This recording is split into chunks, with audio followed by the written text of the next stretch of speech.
estaba concelebrando con el obispo en la misa de mi ordenación y me tocó la parte de rezar por los difuntos. Y el difunto que yo tenía era un chaval de 19 años que había suicidado. Chaval irlandés. Vengo a este país un año después y poco tiempo estando aquí escucho una historia de un sacerdote que celebraba su segundo funeral en menos de un mes. 18 y 25 años, los dos, jóvenes. Baja al ataúd, está ahí con el incienso, agua bendita y le inspira la oración. Pone una mano encima del ataúd y dice: demonio de suicidio, te mando a dejar a los jóvenes en el nombre de Cristo. Lo repite 3 veces.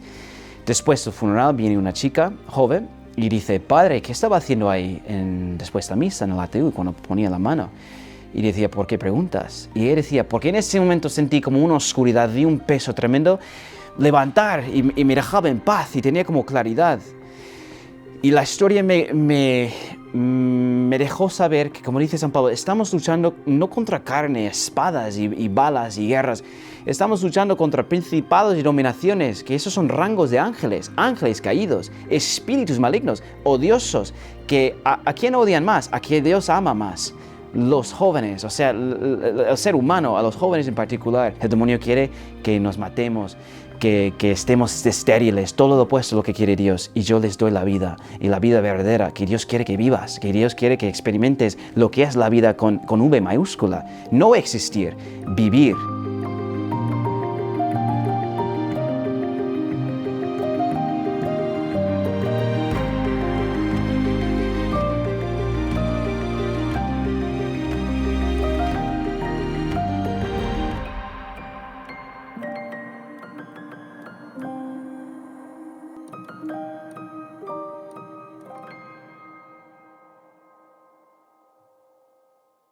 Bueno, en el 2017 tengo un intento de suicidio. Me hace escuchar una voz que me acusa de 3 cosas, ¿no? De que soy mala, de que nadie me quiere y de que estoy sola. Yo tenía pensado ya hasta día para quitarme la vida. Con los 16 años yo intento suicidarme, no sale, y es con 22 años en los que se me vuelve a plantear el suicidio. No sé por qué, nada más que escuchaba tírate y yo no entendía por qué, o sea, no quise entender nada, solo quería escapar. Tuve esta experiencia en la que Dios vino a mí y me dijo: voy a mostrarte algo que la mayoría de las personas no conocerán en toda su vida. Y me mostró su corazón roto. Y yo recé: aunque camine por cañadas oscuras, nada temo porque tú vas conmigo. Cada año en todo el mundo se suicidan más de 800.000 personas. Que sepamos, porque realmente hay muchos más que no podemos saber si es un accidente o es un suicidio. Solo en España cada día se suicidan entre 11 y 12 personas. La mayoría con diferencia en la franja de edad de entre 45 a 59 años. El 75% del total son hombres. Y aunque el 75% sean hombres, las mujeres en general realizan muchos más intentos autolíticos, muchos más intentos de suicidio. Es la primera causa de muerte real entre los jóvenes e incluso ha disminuido la edad en el que hay el primer intento de suicidio, niños de incluso 8 y 9 años, ¿no? Nunca antes se han realizado tantas campañas de prevención ni se han hecho tantos esfuerzos para intentar reducir la tasa de suicidio. Sin embargo, lo que nos hemos encontrado es que la tasa sigue creciendo. De hecho, en España desde 2018 ha crecido un 20%. Por lo tanto, algo está fallando, algo estamos haciendo mal. Hay una carta que expuso una profesora en una niña que intentó quitarse la vida, creo que tenía 8 años. Dijo: soy invisible, a mi madre le importan más sus uñas que yo. He ido a muchos lugares a dar el testimonio que me han llamado porque específicamente comparten que todos los meses mueren una media de entre 2 y 3 jóvenes porque se han suicidado. Desde la irrupción de las redes sociales se ha visto un aumento considerable en la población preadolescente y adolescente que comete suicidio.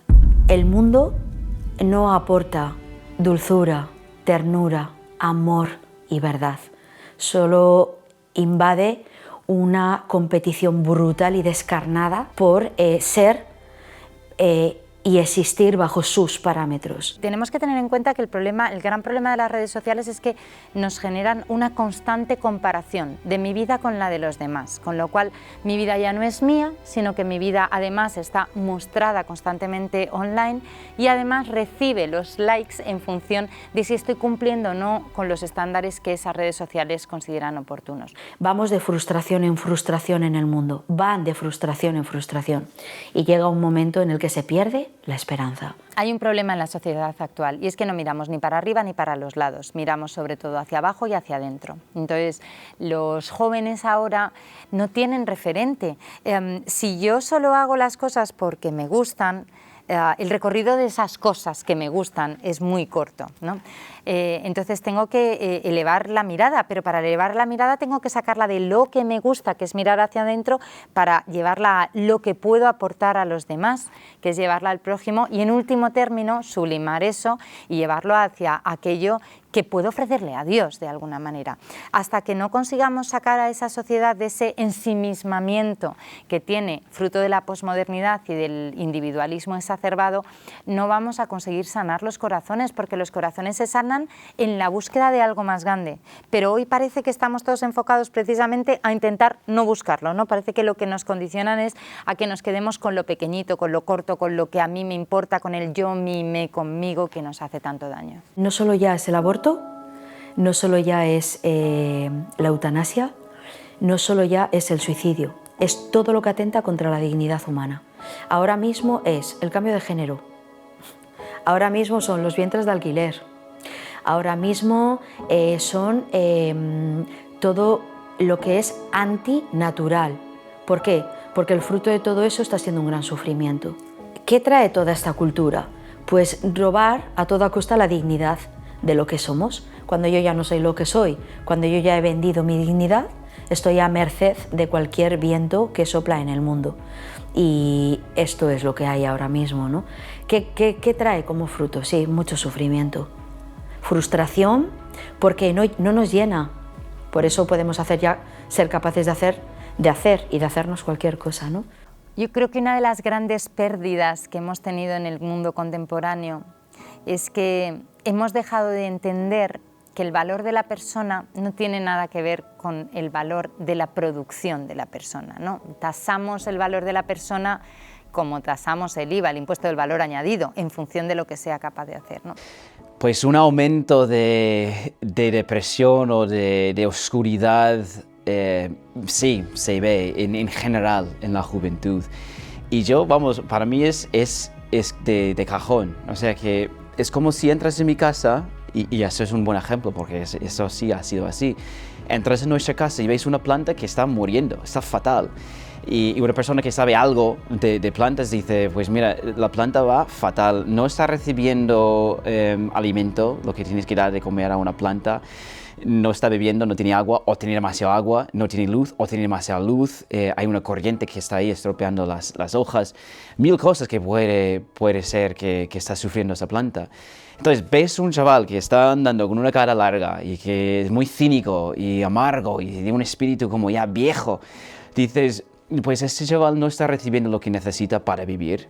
Su existencia no va encajado en lo que es la vida de un ser humano. O sea que hay dos caminos, es el camino de la vida y el camino de la muerte. Entonces, no va bien el chaval y hay un aumento de suicidio y depresión. Y pues claro, vamos a ver lo que está recibiendo ese chaval o no lo que está recibiendo.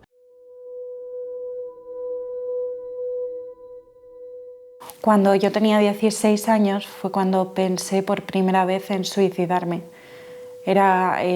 Bueno, sí que es cierto como que debido también a que yo un poco era muy sensible, como que todo no sé cómo decir, como que todo me afectaba mucho y enseguida me venía hacia abajo, ¿no? Entonces, claro, es como cuando estás en una piscina y te estás ahogando, ¿no? Que dices como no puedo salir para afuera. Y bueno, y entonces yo pues decía yo solamente quiero que todo acabe, ¿no? Como anestesiar también como ese dolor y ese sufrimiento. Entonces pensé en el suicidio. pues decir, pues si yo me quito la vida, pues entonces todo acaba, como ya está, ¿no? Y entonces, bueno, pues yo intenté suicidarme. Realmente era como muy a conciencia, ¿no? O sea, el hecho de decir como no puedo más, y entonces como no puedo más, ya está, me quito la vida, ¿no? Entonces yo lo hice pensando como ya está, o sea, esto se va a acabar y ya no habrá más nada y ya está. Bueno, pues gracias a Dios pues no resultó, y es con 22 años en los que yo se me vuelve a plantear el suicidio. Realmente en este momento de mi vida yo estaba bien, o sea, es decir, todo me iba bien, el trabajo, los estudios, pues tenía mis amigos, pero yo experimentaba muchísimo vacío, ¿no? Como también el hecho de decir como solamente hay esto en esta vida, como ya está, no hay nada más, voy a estar haciendo esto ¿para qué? ¿No? ¿Cuál es el sentido de todo lo que yo estoy haciendo? ¿No? Entonces no veía ningún valor ni veía nada, y entonces al final es como vivir ¿para qué? O sea, y claro, y sobre todo ante el peso también que yo experimentaba de ese vacío, de decir, aunque me vaya bien, es que hay algo dentro de mí que es que no me cuadra, ¿no? O sea, como que no se llena. Y entonces yo iba como una muerta en vida. O sea, yo realmente iba por la calle caminando, pero es que me sentía como diciendo, quiero morirme. Cuando llegó la época de la pandemia era cuando yo ya dije como es que no puedo más, es que ya, o sea, es que no lo veo, ¿no? O sea, no puedo salir de aquí, es que yo no aguanto así. Hay muchísimos factores de riesgo y de protección.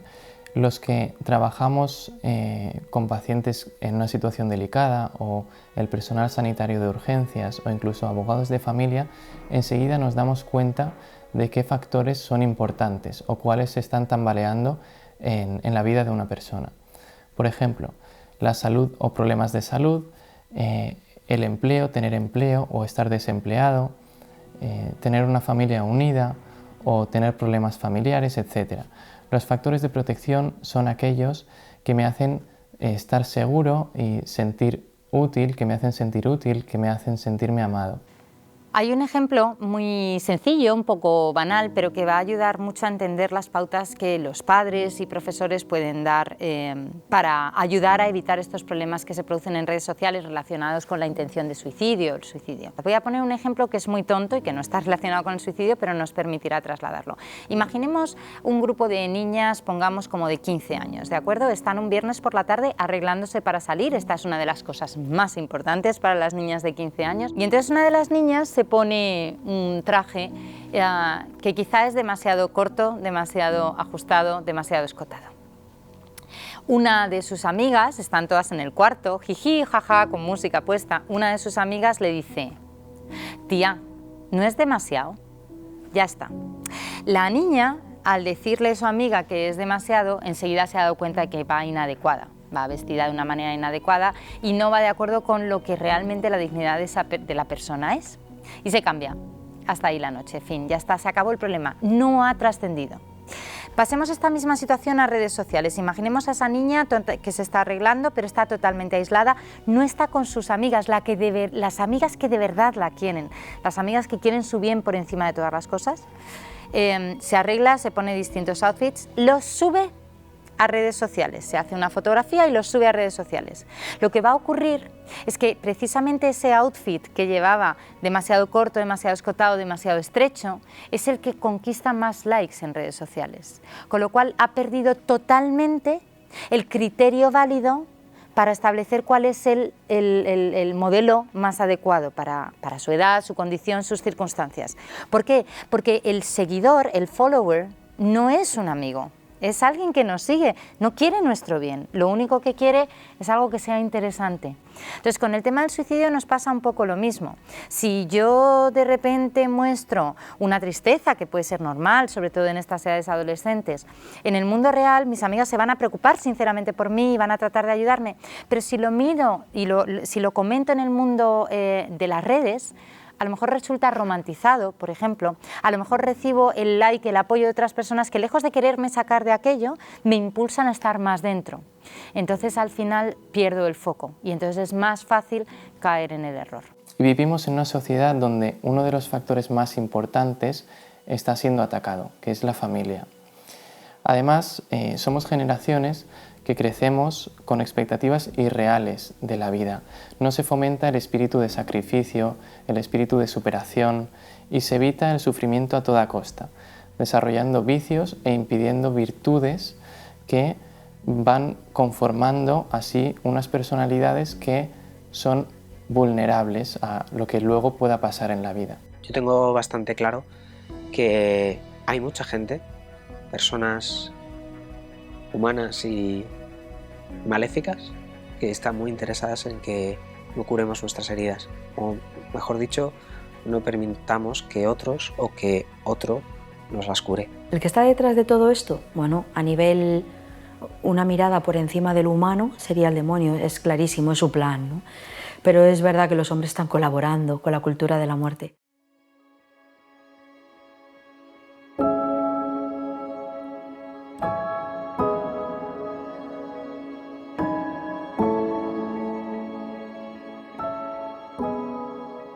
Bueno, en el 2017 tengo un intento de suicidio. Podría decir que la causa fundamental es, en ese momento se rompe mi matrimonio, mi esposo me abandona y intento quitarme la vida. No es exactamente por el abandono de él, ¿no? Pero es porque pierdo completamente el sentido y el deseo y el propósito de vivir.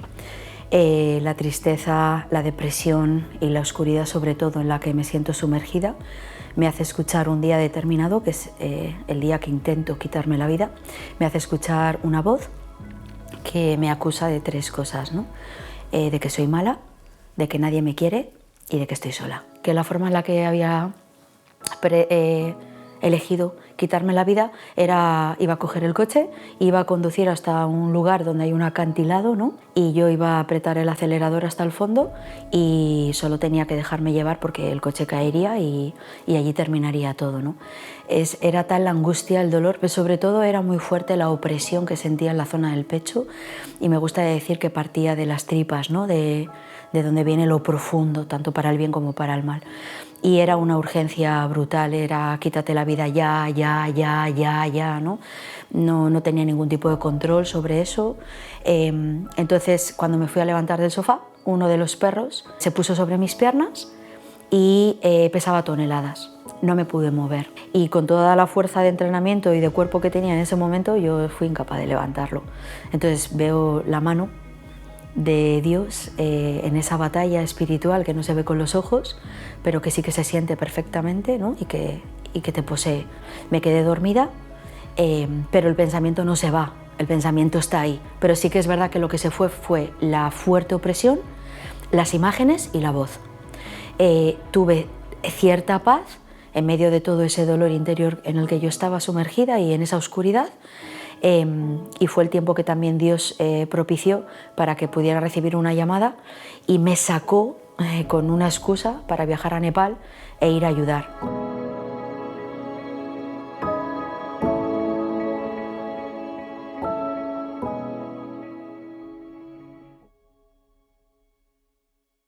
Si una persona tiene riesgo de suicidio, no deberíamos empezar por intentar solucionar ya sus problemas, que seguro que los tiene, traumas, adicciones, depresión. Si realmente queremos ayudarle, deberíamos empezar por intentar amarle y comprenderle en su situación actual, con su historia, con sus vicios, con sus dificultades. Muchas veces caemos en el error de querer dar solución o que la persona solucione inmediatamente lo que le está haciendo sufrir. Deberíamos empezar por asegurarnos de que esa persona se siente amada. Hasta que no encontramos el amor, no somos capaces de verle sentido a esa lucha o a ese sufrimiento. Lo que yo he visto es que en esos momentos es escuchar. No solo digo en el momento, porque es en el momento cuando hablan contigo y luego el seguimiento, porque no es que es una vara mágica que claro, hay que escucharles y luego cuando hablan ya se ha resuelto el problema. Es que es un problema profundo, es una oscuridad que les tiene como agarrados. Yo me acuerdo, mi primer encuentro con eso era un hombre. Durante la cuarentena, yo estaba pagando mi gasolina en una gasolinera y le veo que estaba ahí con sus cervezas, me pidió la bendición y en el momento no tenía tiempo. Es que estaba ahí como, digo, mira, tampoco, vamos, no voy a bendecirte ahora con esto, búscame después fuera. Era un poco así brusco. Pago mi gasolina, estoy ahí llenando, viene el hombre, no tiene la cerveza y dice, Padre, me bendices. Y a veces tienes esos momentos en el sacerdocio cuando dices, mira, si yo pregunto la pregunta clave, vamos a estar aquí un rato. ¿Qué pasa? Bueno, puede ser ¿qué pasa? Puede ser ¿estás bien? ¿Necesitas algo? ¿Sabes? Hay preguntas de oro que a veces si tú preguntas en un momento así crucial, hace mucho bien. ¿Por qué? Porque el hombre abrió. Entonces estamos ahí sentados en el coche, se abre. Vamos, el chico había pasado de todo. En el mes de noviembre le hacía recordar un accidente que tuvo con su mejor amigo en coche. Murió su amigo. Cada noviembre piensa en ello. Es su culpa, se culpa. Le deprime. La mujer la ha dejado y su hijo se ha ido con la mujer. Noviembre, llegaron Navidades. Va a estar Navidad solo. Un tiempo de familia bonito, no para él. Un tiempo de sufrimiento, de estar solo. Todo esto mezclado con cuarentena. O sea, normalmente iba a la gasolinera para ver a gente, ahora gente con mascarilla, no ves a nadie, nadie habla contigo. Últimas Navidades, compro cerveza, bebo de cerveza y me meto en el río. Eso era el plan. Me ve a mí entrar, decía que ve un hombre de Dios porque yo llevaba sotana y dice, pide al Padre la bendición. Vamos, eso hace 4 años y seguimos. Todo bien, todo mejor. No. Lo opuesto, difícil. Teníamos un poco de breakthrough, un poco de luz. Recientemente yo estaba hablando de él, de la capilla de la oración. Porque si yo les meto en la capilla de la oración, mi trabajo ya está terminado, porque el Señor empieza a hacer lo suyo. Y el hombre decía, yo conozco la capilla que hablas, porque una vez yo tenía que reemplazar a un hombre que tiene un turno y lo hice. Y me dice, ha sido la hora de más paz que he experimentado en mi vida. Si llegas a una persona que quiere quitarse la vida, primero escucharle y luego llevarle al Santísimo. Ahí está, ahí estamos trabajando y yo creo que eso es la manera. Me encontré ya pues con la edad de 12 años que empecé a conocer lo que era el mundo que yo no conocía, lo que estaba detrás no me gustaba, me estaba haciendo daño. Empecé a conocer lo que querían los hombres, lo que querían los niños, ya no eran tan niños. Y yo pues pasé de las muñecas a encontrarme encerrada en algo que parecía que tenía que darme, a algo que yo no quería. Y esto me hizo sufrir muchísimo interiormente. Desde muy pequeña me sentí ya con 12 años pues invadida con este sufrimiento. Más tarde pues ya empezaron las primeras relaciones. El mundo te atrapa después de muchos sufrimientos con chicos que se ríen de ti un poco, que quieren cosas que tú no quieres dar. Al final finalmente accedes a pequeñas cosas y el enemigo pues va sembrando en ti ese dolor, esa frustración. Yo interiormente escuchaba, no vales nada, nadie te quiere. Pero yo entonces no sabía que era el demonio, pensaba que era yo la que pensaba esto contra mí, pensaba que no valía para nada, que yo no era buena. Esto me causó un sufrimiento interior muy grande porque no me sentía querida por nadie, ni por mi familia, ni por mí, ni por nadie. Pero ya empecé con cosa de los 26 años a tenerlo firmemente dentro de mí. Quiero morir, quería desaparecer de este mundo y no seguir sufriendo. Me lo impedían mis hijas cada vez que me acordaba de ellas, pero tenía, pensamiento, deseo de verdad. Muchas veces he ido en el coche que venía de trabajar y he escuchado date contra el puente. Y yo llorar y decir no. Dicen los expertos que hablar salva vidas. En un sentido doble. Por un lado, normalizar o entender que el suicidio ocurre demasiado a menudo nos hace salir del silencio y de esa cierta vergüenza ante un fracaso social, ante un fracaso de las administraciones, de quienes pueden y deben cuidarnos, y de un fracaso de las personas porque quizá no estamos mirando adecuadamente el sufrimiento del otro. Por tanto, tener claro que hay que hablar de ello nos tiene que preparar para afrontar no solo lo que tenemos que decir o lo que podemos decir a una persona que sufre, sino lo que podemos escuchar, lo que debemos escuchar, el sufrimiento que hay detrás, y que más que juicio y condena, que no nos corresponde a nosotros, lo que nos tiene que implicar es una ayuda, es una escucha, es una acogida. A los 5 minutos de nacer me tuvieron que llevar a neonatos porque me moría. En un ataque de asma, y le dijeron que no contaran conmigo. Luego, al mes de nacer, me bautizaron, y nada más bautizarme me tuvieron que llevar corriendo al Niño Jesús porque por un ataque de asma también me moría. Con 9 meses estaba en la cuna y se dieron cuenta pues, de que tenía la cabeza morada, echando espuma por la boca y con 42 de fiebre. Y en el Niño Jesús el diagnóstico que le dan es sarampión hemorrágico cerebral.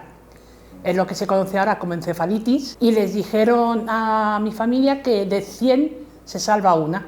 Luego estoy operada de corazón y estoy operada de la espalda y de una estenosis, y de poderme quedar en silla de ruedas, pues aquí estoy andando como si no tuviera nada. Mi cuerpo ha sido sufrimiento tras sufrimiento tras sufrimiento. Llega un momento en que dices, mira, no quiero seguir para adelante, ni a tu lado, ni a tu lado, y para mí no existes, y para mí... Y por eso me alejé del Señor. ¿Cómo llegué a pensar seriamente en el suicidio? Porque yo trabajaba de auxiliar de enfermería, y yo dije, bueno, aunque tenga mis problemas y siempre diga, no quiero seguir, dentro de mí estaba, ¿por qué por qué me has hecho nacer para sufrir tanto? Llegó un momento en que yo empecé a sentir problemas en las piernas, después de la primera operación de la espalda. Y ya fui al médico, el médico me hizo una serie de pruebas, y cuando fui a por los resultados me dijo, hasta aquí hemos llegado, tienes que ir a por un tribunal médico porque no puedes seguir trabajando. Claro, fue tanto sufrimiento de decir, ¿y ahora qué? ¿Y ahora qué de mi vida? Lo que por lo menos me daba un poco de alivio era trabajar, y también me lo quitan, pues ¿para qué seguir viviendo? Yo tenía pensado ya hasta día para quitarme la vida. Yo había pensado un 31 de mayo. Yo no quería sacerdotes, yo no quería nada que tuviera que ver con la fe, y un 27 de mayo del 2016, yendo por la calle, le hice al Señor así con el dedo, si es verdad que existes, dame una señal de que vale la pena seguir viviendo.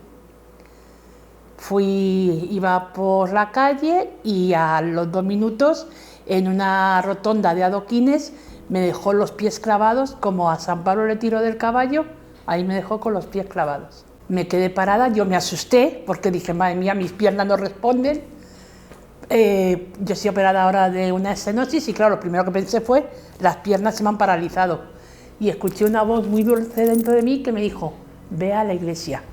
Lo escuché tan claro que le dije que no, que era muy tarde. Por segunda vez me dijo, ve a la iglesia, pero ya con un poquito más de autoridad. Ve a la iglesia. Le dijo que no, pero yo no podía mover. Y la tercera vez me dijo, ve a la iglesia. Yo misma me dije, vamos a ver, chata, o te mueves o te va a tener aquí toda la mañana.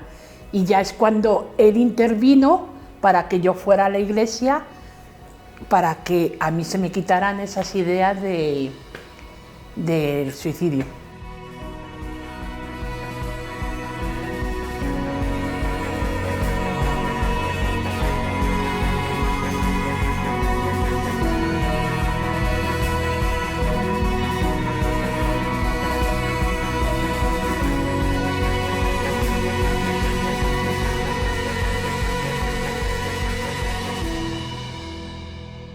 Klonsky y May hace una década desarrollaron una teoría, la teoría de los 3 pasos, que nos ayuda a comprender un poco mejor por qué una persona llegaría a quitarse la vida. El primer paso o la primera pregunta dice así: ¿estás sufriendo y tienes desesperanza?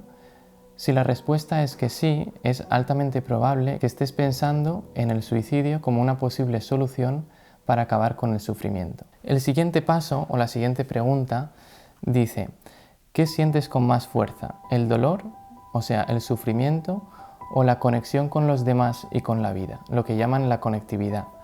Si respondemos que a pesar del sufrimiento nos sentimos queridos, nos sentimos valorados, conectados con los demás, la ideación será más leve.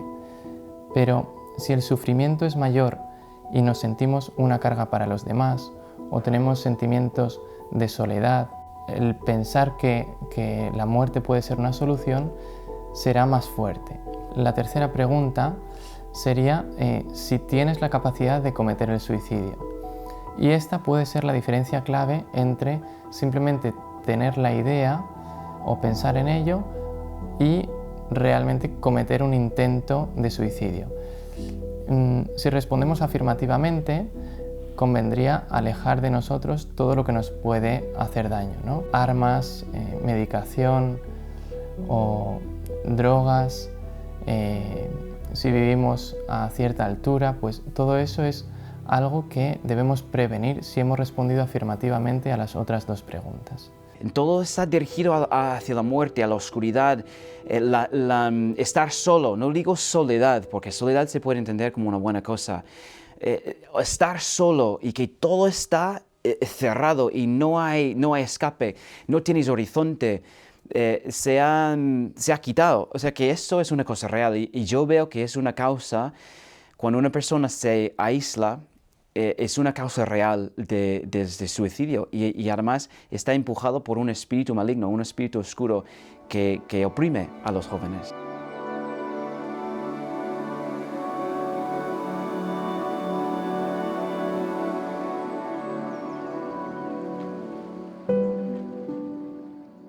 Fue casi una vocación, casi providencial, entender que podía contar por escrito no solo mi experiencia con el suicidio de mi madre, sino también todo el camino de misericordia que Dios había hecho conmigo y que de alguna manera podía transmitir esa misma mirada de misericordia sobre este tema tan doloroso y sobre mucha gente que lo sufre, ¿no?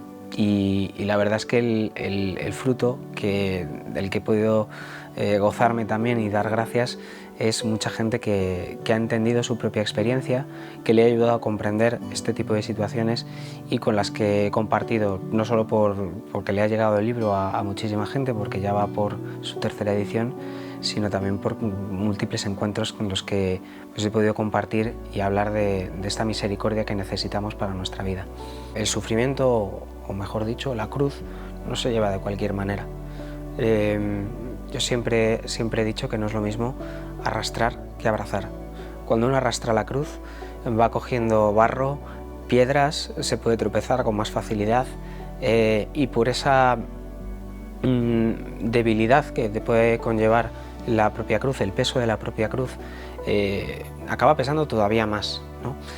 Cuando uno la abraza, es capaz de cogerla y cuando la coges, sucede lo que yo he visto muy claro en la vida como una gracia y es que Dios te da la fuerza.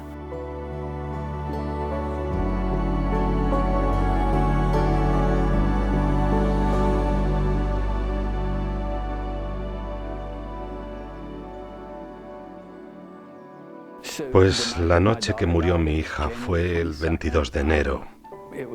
Eran las 6 de la tarde y estaba oscuro, enero, caía una lluvia fría. Llegué a casa a las 6. Soy constructor de casas. Había trabajado todo el día. Llegué a casa a las 6 y pregunté, ¿dónde está Ana? Y nadie sabía, pero alguien me dijo, esta tarde alrededor de la 1 la vi bajar al bosque. Pues ella y yo trepábamos a los árboles.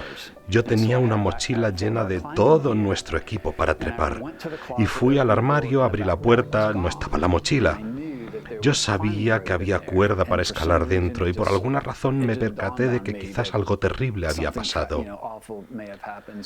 Así que cogí una linterna y también cogí un cuchillo, suponiendo que quizá iba a tener que cortar la cuerda para bajarla, que fue otra extraña intuición, pero es lo que hice. Salí corriendo por la puerta de atrás, bajando al bosque que limita con nuestra casa y, por desgracia, mi hijo me siguió. Él estaba muy unido a su hermana, así que fuimos corriendo por el bosque, iluminando por todas partes con la linterna en la oscuridad más absoluta, y él dirigió la luz a través del bosque y la vislumbramos colgando del extremo de la cuerda. Corrí hacia ella, la subí corriendo, corté la cuerda y caímos al suelo. Mientras ella y yo estábamos tendidos, estábamos en el bosque juntos y la estaba meciendo de un lado a otro, simplemente consolándola. No pasa nada, pero ella ya había estado allí mucho tiempo, ya estaba rígida. Yo sabía que era imposible que volviera y entonces, mientras la sostenía, tuve esta experiencia de algún tipo con ella. Ella me dijo: papá, no tengo miedo, solo que no sé qué hacer. Estaba completamente oscuro y dije: Ana, ¿ves algo? ¿Una luz? Y me dijo: sí, veo una luz a gran distancia. Yo le dije: y es un poco... Siempre me he arrepentido de esto, pero tenía que usarlo que cualquier padre tiene como recurso. Le dije: tu madre está en esa luz, ve a la luz, dirígete hacia la luz, tu madre está en esa luz. Ojalá pudiera haber dicho: Jesús está en esa luz, y aunque tenía una gran relación con su fe, yo creía que su madre sería un motivo más grande para dirigirse hacia esa luz. Pues durante ese tiempo tuve este momento en que Dios vino a mí y me dijo: te voy a mostrar algo que la mayoría de las personas no conocerán en toda su vida. Y me mostró su corazón roto. Y me quedé tan sorprendido por lo entristecido que él estaba por lo que había sucedido, por encima de mi propia capacidad de experimentar esa tristeza. Y entonces me hizo caer en la cuenta de cómo Dios tiene que ser testigo de cada pecado desde que el hombre perdió la gracia. Cada una de las tragedias, cada dificultad, cada pecado. Yo vivía la pérdida de una hija que tomó una decisión terrible, pero Dios las vive todas, y a pesar de esta manifestación me mostró lo profundamente entristecido que Él estaba ante la pérdida de por este evento trágico en que ella, que era una niña, tomó una mala decisión. Había sido engañada esencialmente, ella estaba convencida de que esto era, bueno, o que iba a ayudar, ella simplemente tomó una mala decisión, ¿vale? Pero en ese momento yo tuve el privilegio de saber que la misericordia y la compasión de Dios excede lo que puedas imaginar. Y entonces, como resultado, yo nunca acudí a la destrucción como consecuencia ante la pérdida de mi hija. Todo lo que he vivido como consecuencia de su pérdida sigue siendo una consecuencia del amor. Si yo me hubiera destruido o si me hubiera dejado destruir como resultado de esta pérdida, no construiría el amor que yo tenía con ella, ni fructificaría tampoco la gracia que he recibido, la experiencia del corazón misericordioso de Dios. Así que, por esto, yo vivo de forma muy distinta a la mayoría, a como mucha gente lo vive, y pienso que mi conclusión general sobre el suicidio es que es mentira. No produce lo que la gente cree que produce, que es aliviar el sufrimiento, porque ese sufrimiento se amplía y se arraiga profundamente en las vidas de todos los que conoces, especialmente los que amas.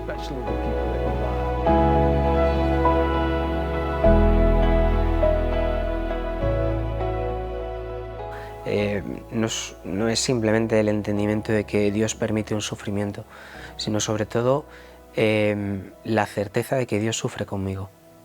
Y por eso al lado de esta aceptación está el acompañamiento, porque ni siquiera Cristo en la cruz, aunque estaba solo, colgado en ella, estaba rodeado.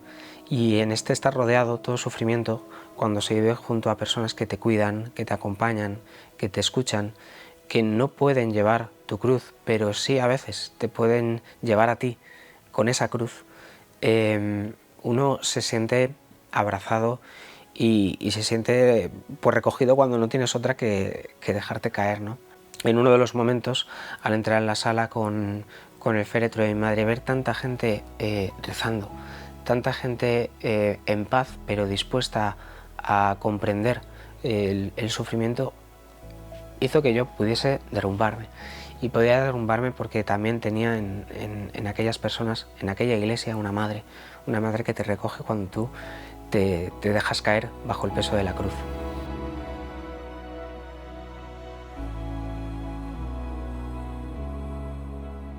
Y yo llamé por teléfono a mi madre y le dije, bueno, mamá, quiero verte, ¿no? O sea, pues quiero quedar contigo.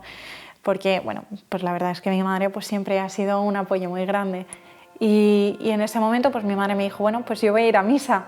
Claro, pues yo hacía años que yo no pisaba una iglesia, que yo no iba a misa. Pero hay algo que me impulsó a confesarme cuando acabó la misa, ¿no? Fui a buscar al sacerdote y le pedí que me confesara. Yo salí de allí tocada. Fue cuando entonces me dijeron, pues no eres tú la que ha tocado nada, ¿no? Sino que Dios te ha querido tocar a ti. En el momento en el que yo empiezo a acercarme a Dios otra vez y a retomar la fe, en este momento yo experimento como una tentación ante el suicidio como muy pesada. Perdí mi trabajo, me quedé sin plaza en la universidad, perdí mis amigos, mi novio, como todo, ¿no? Claro, lo que quiere el demonio también es esa angustia de decir, pues quítate la vida. Esta es la gran tentación, creer que no te queda nada. Pues sí, me mantuve firme en la fe y al final tampoco es una gracia que venga de mí, ¿no? O sea, es una gracia que viene de Dios, que hay que pedir también, como no me dejes y sobre todo como no dejes que te deje. Porque a veces pedimos como no me dejes tú a mí, ya, pero Dios nunca te ha dejado. Lo que tienes que pedir es que tú no le dejes a Él, ¿no? Seguramente al principio Dios me abrazó a la cruz. Recuerdo antes de que, porque mi madre llegó al hospital viva, pero nosotros llegamos después en coche y estuvimos un buen rato, no sé cuánto pasó, esperando en un box que nos dijeran algo, ¿no? Y recuerdo que me salió a rezar, no sé si eran las laudes de ese día, me salió el Salmo 23, ¿no? Y yo recé, aunque camine por cañadas oscuras, nada temo porque tú vas conmigo. Al poco llegó el doctor a decirnos que mi madre había muerto y he tardado mucho en comprender, aunque ahí ya lo estaba viviendo, cómo este tú vas conmigo tenía traducción, tenía nombre y apellidos, tenía rostro de tantas personas que estuvieron cerca de nosotros. Por eso sé que fue más una gracia que no mis simples fuerzas, que son pocas.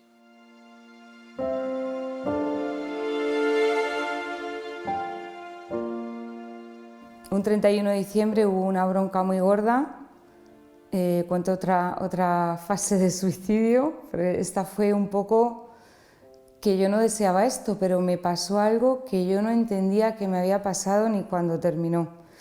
Había una ventana en mi habitación, hubo una pelea con una pareja, yo cogí, quité las ventanas y decidí tirarme porque quería paz. Era como algo que me empujaba a ir allí y yo no pensé ni me acordé del amor que había derramado Dios en mí.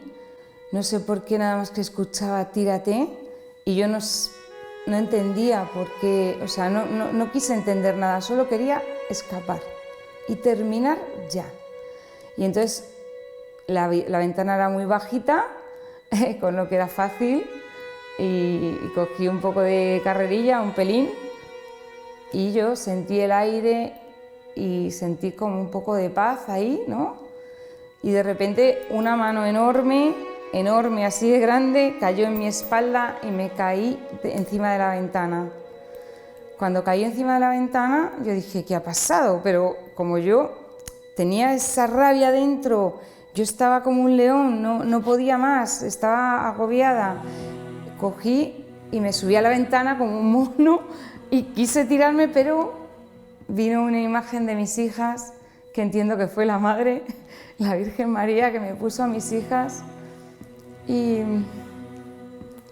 no caí.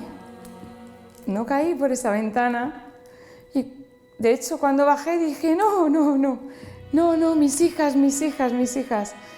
Y entonces, bueno, al día siguiente, imaginaros, me fui a confesar corriendo porque tenía un gran dolor por este sufrimiento de pensar que podía haber muerto y que encima volví a escuchar que era culpa mía.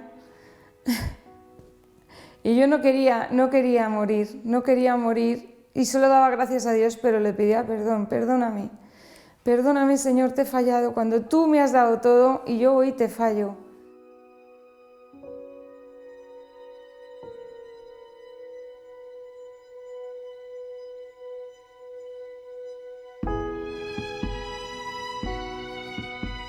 Bueno, en el 2017, porque si hago ese viaje a Nepal, me encuentro con Jesús de Nazaret, el resucitado, ¿no?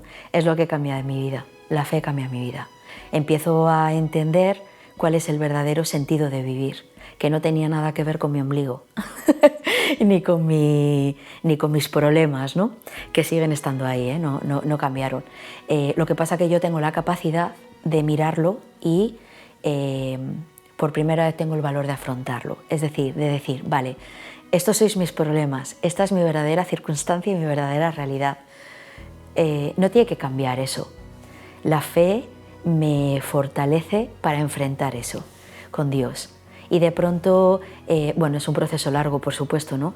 Pero me invadió una inmensa alegría, porque las tres cosas que vinieron a llevarme al suicidio vinieron contrarrestadas con la gran verdad. Esas tres cosas no eran la verdad. Entonces, ¿qué sucedió? Bueno, pues a la de estar sola, experimenté verdaderamente, físicamente quiero decir, ¿no? Y también espiritualmente, experimenté que no estaba sola en absoluto.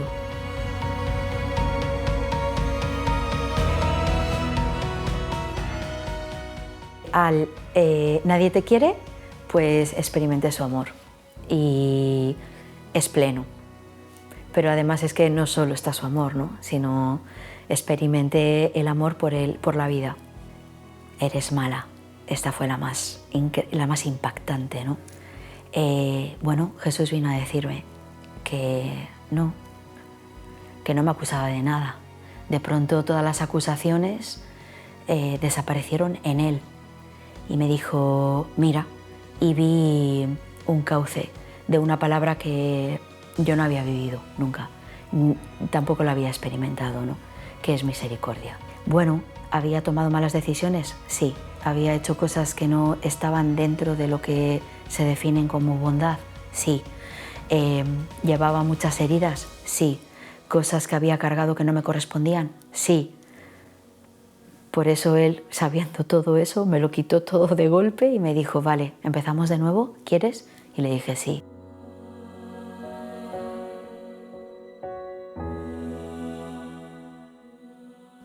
Hoy estoy aquí gracias a todo ese pasado también, así que agradezco a Dios y no regodearnos en lo que he hecho, sino gracias Señor, porque me has salvado, gracias.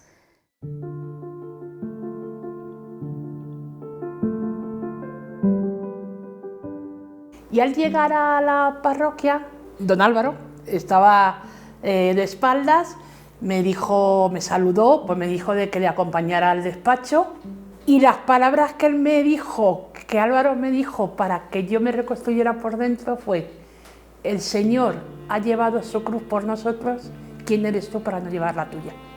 Y eso es lo que me hizo que yo me mirara por dentro y decir, es que lleva razón. Pobrecito mío, ¿no? Si el Señor pasó lo que pasó por nosotros, ¿quién soy yo para decirle tú sí, yo no? Que si tú estás pasando por un dolor muy intenso, por un sinsentido, si estás ya cansado de tanto sufrir, mira a la cruz, mira a Cristo y lo valiente que Él ha sido, ¿no? Y no podemos ser cobardes. Si Dios es capaz de sufrir por mí, ¿no voy yo a ser capaz de sufrir por Él? Y cuando yo salí a la calle, me puse con los brazos en cruz, miré al cielo y le dije, haz conmigo lo que quieras, soy tuya. Ahora para mí el sentido del sufrimiento es estar unido cada vez más al Señor, porque le acompañas en su pasión.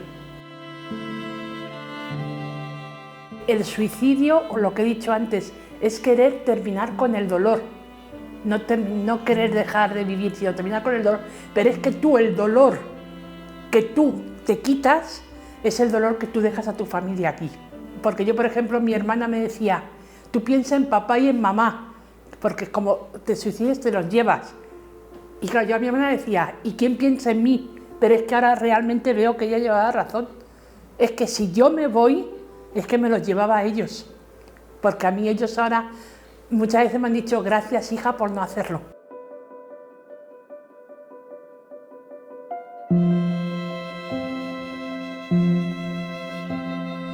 Es la tristeza lo que viene a intentar mordernos el corazón.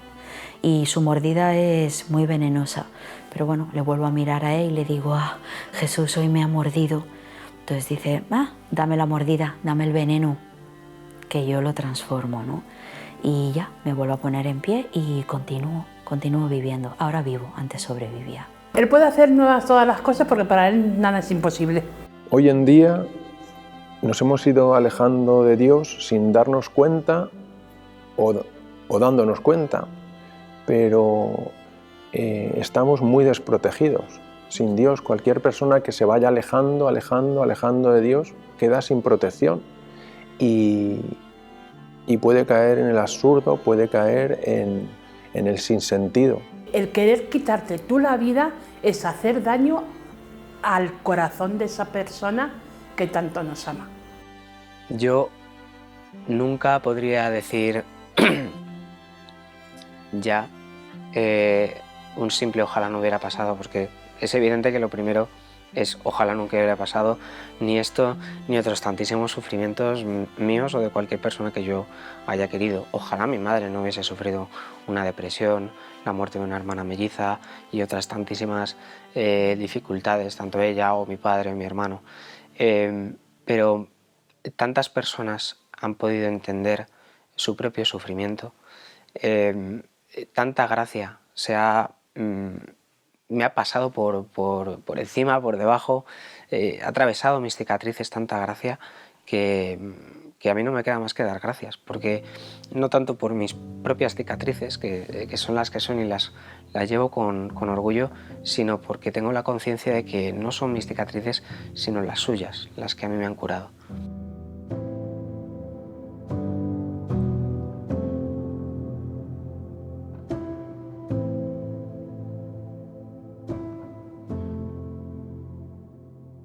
Darlo todo por amor a Dios, porque luego será recompensado con la vida eterna. Para no morir, para vivir.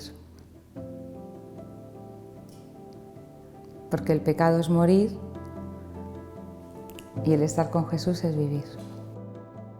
Así que gloria a Dios y bendito sea que me ha salvado y espero que salve a muchos, que escuchen. Si no es este testimonio, otros que le ayuden a salir del fango. A mí me sacó del fango y en la tierra estoy en el cielo, con la cruz, feliz.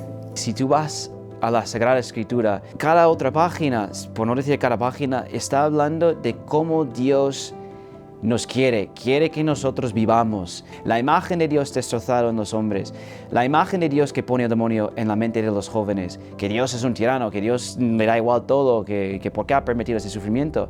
Todo falso, todo mentira. Que Dios quiere que nosotros estemos a su banquete y que estemos también en la boda donde casamos con Él, que la boda del Calvario nos dio su cuerpo. O sea, todo la realidad de quién es Dios y qué ha hecho por nosotros es clave, es sumamente clave. Yo lo que quiero es abrirles un poco el apetito, o sea que el paladar lo tiene estropeado. Si tú estás constantemente comiendo porquería, no vas a tener apetito para lo dulce, para lo que es realmente lo que vale la pena. Sin embargo, si ayunas un poco y empiezas a poner régimen, ya va creciendo el hambre y vas a tener apetito. Entonces, nuestro trabajo es intentar suscitar en ellos el paladar para que gusten y vean la bondad de Dios, para que se encuentren con el pan que contiene en sí todo el leite. O sea que tú lo que estás buscando, todo el leite, está ahí en la Eucaristía. O sea que nosotros, eso es nuestra misión, dirigirles, a trabajar su paladar para que ellos se den cuenta que solo Dios vivo, Jesucristo, va a llenar ese vacío y va a llenarles de su intimidad. Me gusta decir, ¿no?, que a veces miramos a los jóvenes como tremendamente delicados y como que estuvieran sometidos a una presión muy grande por parte de ese entorno tan hostil que son las redes sociales, pero muchos jóvenes también se dan cuenta. Los jóvenes no son tontos. La mayoría de los jóvenes se empieza a dar cuenta de que ahí no estaba la felicidad y como Dios ha puesto en nuestro corazón el anhelo de búsqueda de la verdad, pues andan ellos también buscando la verdad. Tendremos que ser nosotros los católicos, y aquí debemos hacer también un buen examen de conciencia, los que estemos al quite para poderles ofrecer respuestas cuando vayan a buscar esa verdad. Tenemos que estar allí donde buscan la verdad. Me gustaría terminar hablando del que es para mí uno de los factores más importantes o el factor de protección más importante. Es un factor del que hablan muchos estudios, pero que sin embargo luego en campañas de prevención o en centros de terapia no se habla o incluso está prohibido hablar. Es la religiosidad, o más bien yo diría la búsqueda seria de santidad. El resto de factores de protección pueden fallar, ¿no? La familia, el trabajo, me pueden despedir, puedo contraer una enfermedad, puedo perder la salud, puedo perder los amigos, e incluso la familia, como decía, se puede tambalear. Pero este factor no falla, incluso aunque nosotros le fallemos, Dios no falla, ¿no? En este sentido, los psicólogos católicos creo que podemos ayudar mejor en estas circunstancias, porque tenemos una visión integral de la persona que puede enriquecer la terapia, cuidando, por supuesto, del cuerpo, de la afectividad, de la sensibilidad de la persona, pero sin descuidar su alma. ¿Son suficientes las terapias psicológicas y las medicinas psiquiátricas para ayudar, acompañar a la persona doliente que ya incluso ha llegado al suicidio o tiene intentos de suicidio o siquiera lo ha pensado? Mi respuesta es no. ¿Son una ayuda? Mi respuesta es sí, pero vuelvo a repetir, si la herida está en el alma, ¿cómo va a llegar un psicólogo al alma? No puede meter la mano, ¿no?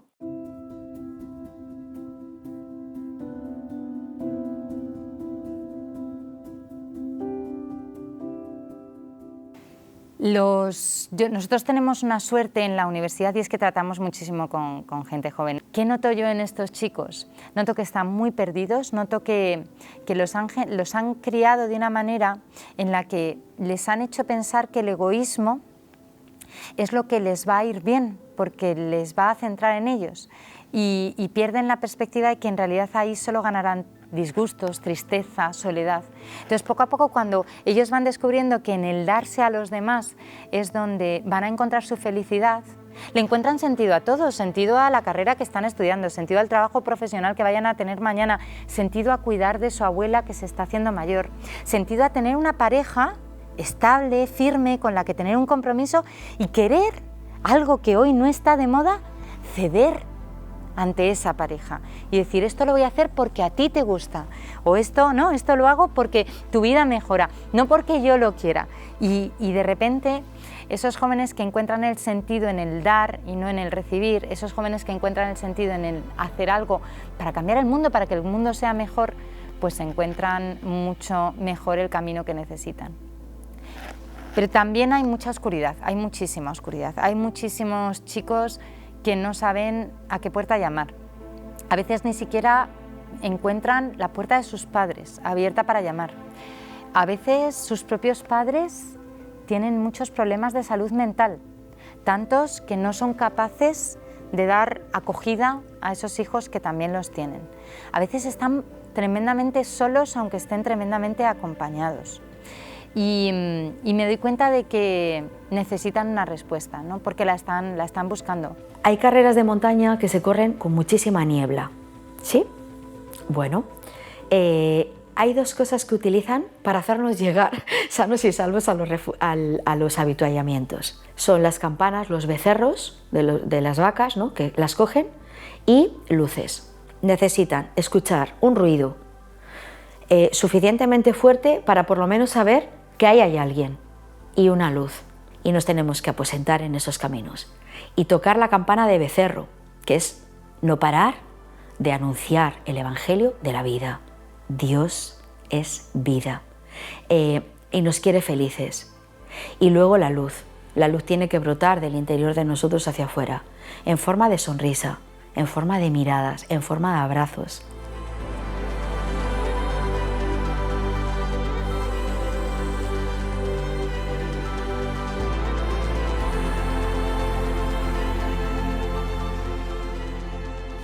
Yo he visto lo precioso que es ser la luz. Cuando el Señor dice que tú eres la luz del mundo, antes Él había dicho, yo soy la luz del mundo.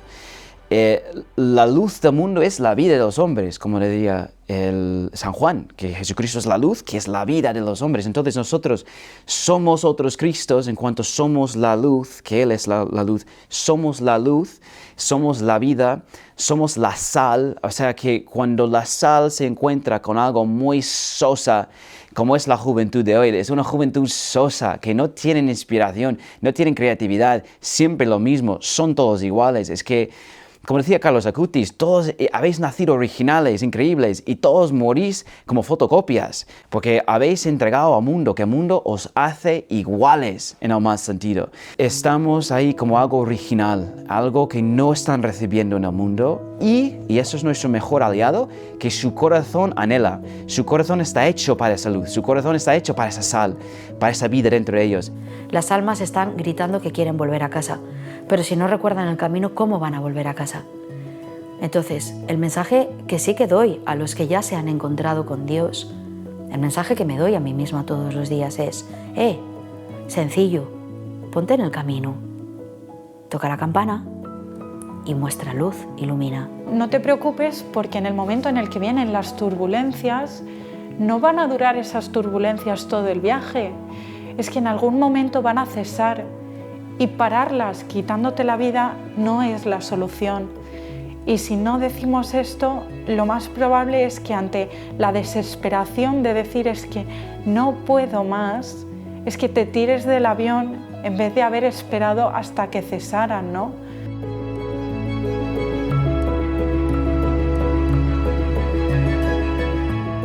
En muchos testimonios donde he ido a jóvenes, cuando ha terminado el testimonio han venido a abrazarme muy fuerte y a llorar diciendo, había pedido un signo a Dios. Yo le había dicho, si de verdad existes, dame una señal. Y me han dicho, hoy tú eres mi señal. La Iglesia tiene el poder de la oración. Los sacerdotes, las monjas, los creyentes, sabemos que hay órdenes contemplativas que se dedican solo a la oración y es muy poderosa. Yo me acuerdo un testimonio de una carmelita descalza que me tumbó y me ha ayudado en todo mi ministerio muchísimo.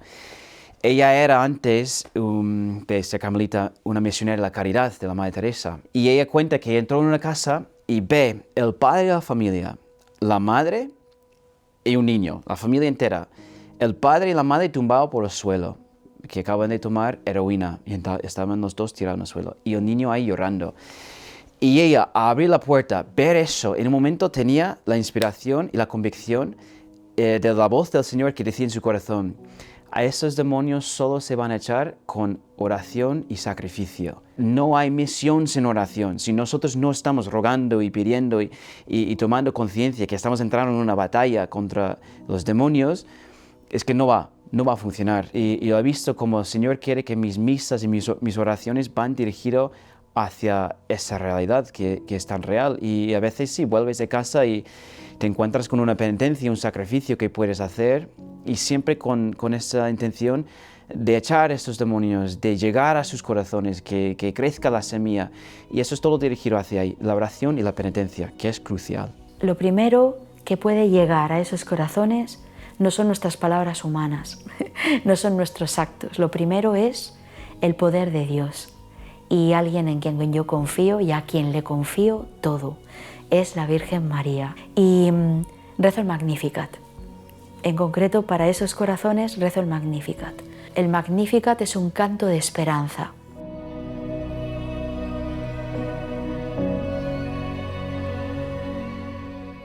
siempre pienso en la filiación divina y creo que esto es muy bonito para hablar de estos temas de la salud mental, como un bebé que tiene gases, le duele la barriga y no consigue dormirse, ¿no?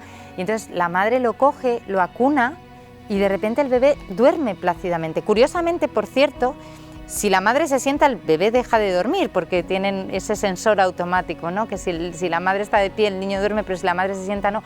Pero al menos ese rato el bebé ha tenido la paz de poder dormir en los brazos de su madre, ¿no?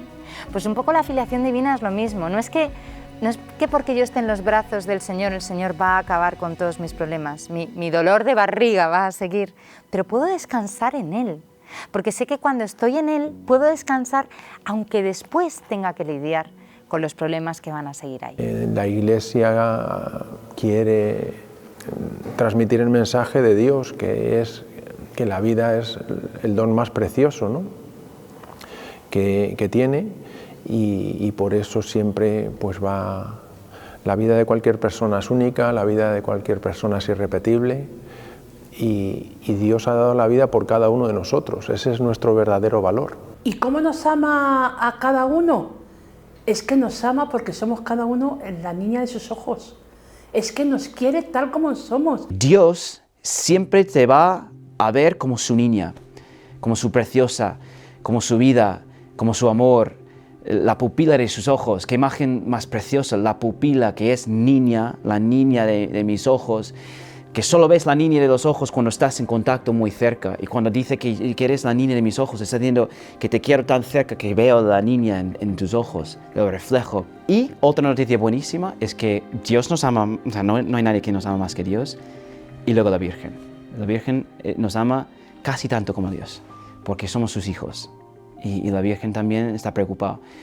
Y cuando tú coges el rosario, empiezas a rezar Ave Marías lento, en tu cuarto, solo, tú verás cómo empieza a aparecer en tu vida la presencia de la Virgen, una presencia tierna, fuerte a la vez, porque cuando ella aparece, el demonio desaparece. O sea, la Virgen puede aplastarle la cabeza. Coges el rosario, rezas a tu madre y ella lleva la luz.